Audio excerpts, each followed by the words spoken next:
xâm la giúp lấy cái mòn văn hóa như lòng nồng bay cả trên nghe ta đến xóa hà Babylon cũng đốt cây nghìn vai như lòng nồng bay hằng sa tiệm rau đã buốt cả bờ thây căn ngập cả trên ba bể ngài cho umat yang kiing manin halak cả trong cả đi cả vor em cầm xem show kinh lòng thầy bờ thây là nghi các mi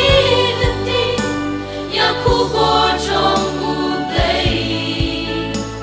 hình rây và nghi nhung hoan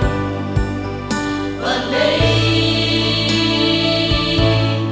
một căn cối chính cơ đua căn quan và nghìn yo sâu ya thực tiên úp lấy khi ba là con cái món chua ban nhà lao khi khuôn xâm la giúp lấy cái món văn hóa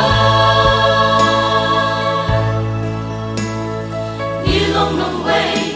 cả trên nghe ta đến xóa tăng trình kinh mau chính sắp hà Sion chính bên hà chính ya sen tình ngô hari lom trong nghi gần xa đô nô cặp lên khi yêu từng men khi xa hà linh ngô buram là cha cha e hai nghi là đô nô chính sụp cuộc lấy một căn bối chính cơ đua căn quan và nghìn yo snow ya thực tiên úp lấy khi ba là con khi man shu ban ya la khi khuôn xâm la